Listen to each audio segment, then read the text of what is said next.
શ્રી કૃષ્ણ પરમ બ્રહ્મ ભગવાન પુરુષોત્તમા ઉપાસ્ય ઈષ્ટદેવોના સર્વાભિકાર કારણ બધાને ભાવશ્રી જય સ્વામિનારાયણ. ભક્તજનો, અધિક માસ પુરુષોત્તમ માસ આવી રહ્યો છે. આપના ભાગ્યમાં આવ્યો એ આવો માસ છે ને, કોઈક સમયને વિશે આવે. સ્વામિનારાયણ ભગવાન છતાં જેઠ મહિનો અને અધિક માસ આવેલો હોય એનું પ્રમાણ વચનામત છે. ખ્યાલ હોય તમને તો પ્રથમનું 76મું વચનામત. જેઠ મહિનો પુરુષોત્તમ માસ એનું વચનામત નાનું છે ને કંઠે કરવાનું બધાને છે.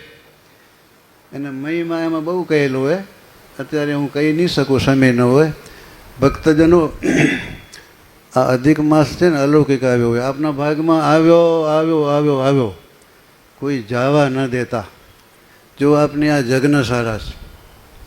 જગ્ન બહુ થાય, જગ્ન તમે ઘણા થતા હોય, પણ ગીતામાં કહ્યું એ જગના નામ જપ જગનોસ્મી. જગ્ન અને જ થાય, પણ જપ કરવો, ભગવાનના નામના જપ કરવો ને, એ પોતે હું ખુદ છું. હું ભક્તો, તમને ખબર છે અધિક માસ કેમ એમ કહું?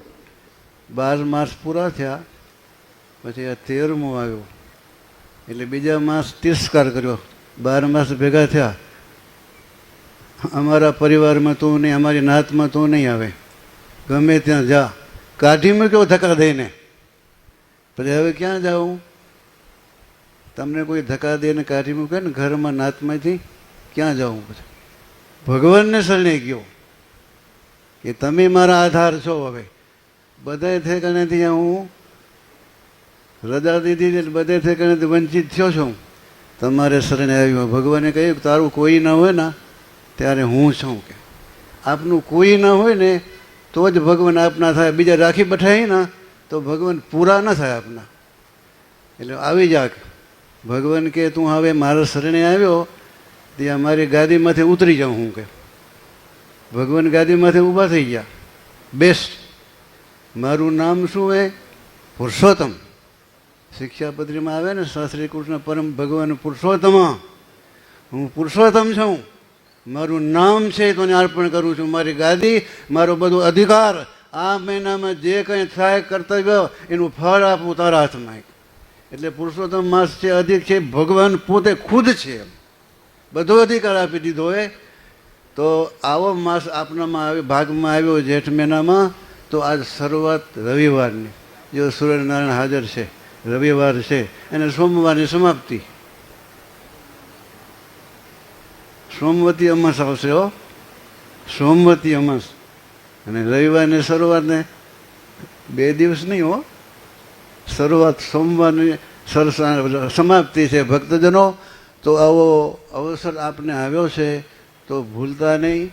જો અહીંયા કને બાયુભાઈ ઓછા સાંભળતા હશે, પણ આ મહિનો છે ને મોટામાં મોટો લાભ છે. આ લાભ ચૂકવા જવો નથી. મરણની મૂડી ભેગી કરવાની છે. અને જો ભગવાન દયાળુ એવા અને અધિકાર આપ્યો ને, પુરુષોત્તમ માસ એમ કહે છે કોઈ પણ સત્કર્મ કરે, સકમ ભાવથી કરે કોઈ, તો એને હું ફળ આપીશ. અને ભગવાન દયાળુ હો. આપણે લગભગ 99% સકમી છે. નથી કેમ લાગે રામજીભાઈ? 99% સકમી. 100% એક જ નિષ્કામી છે. તો પ્રાર્થના કરી પુરુષોત્તમ માસની અને ભગવાનની કે અમે ભલે સકમી હઈ તો મલિન સંકલ્પ નહીં, પણ સારામાં સારા શુભ સંકલ્પ ભગવાનને પામવાના, સેવાના એવા સંકલ્પ છે. ભગવાન પૂરા કરવાના છે. તો આ પુરુષોત્તમ માસ ભગવાનનું નામ સ્વીકાર્યું, ભગવાનનો અધિકાર ભગવાને પોતે આપી દીધો. હવે આ મહિનો સુધી કર્તવ્ય બધું છે એ પુરુષોત્તમ માસનું છે. એમ ધ્યાન રાખી કરી આપણે બધાને એ સાવધાન થવાનું હોય. એકબીજાને વાત ગામમાં, દેશ પરદેશમાં કરી અને અહીંયા કને જોવા આપણા દેવ, નાના દેવ મહારાજે પધરાવ્યા. એના સાનિધ્યમાં આવું દિવ્ય જપાત્મક યજ્ઞ છે. અને ગુરુ રામાનંદ સ્વામીએ મહારાજનું નામ અધિકાર કર્યું. મહારાજ તો ગુરુના ગુરુ છે, છતાં આલોકમાં આવ્યા, રામાનંદ સ્વામીને ગુરુ કર્યા, પીપલાણામાં દીક્ષા આપી, સહજાનંદ સ્વામી નામ નાખ્યું ને, હે ઓમ શ્રી સહજાનંદાય નમઃ, જબરજસ્ત છે, સમજો ને નામ. એ તો મહારાજની સ્મૃતિ અખંડ થશે. અને એ ધ્યાન રાખજો, આખો મહિનો કોઈ બેસી ન શકો ને તો 15 દિવસ બેસજો, અઠવાડિયું કોઈ હાવ મઠા લુલા મારા જેવા હો ને, એક દિવસ બેસતો ને એક વારો, એનું ફળ ભગવાન સંપૂર્ણ તમને આપશે. અને ધન્યવાદ છે કે આ મહિનાની મહારાજની પ્રાર્થના કરી કે અમને થોડું ઘણું જે કરી, અને જો આ લાભ ચૂકતા નહીં, મોટો લાભ એ આના જેવો લાભ કોઈ છે નહીં.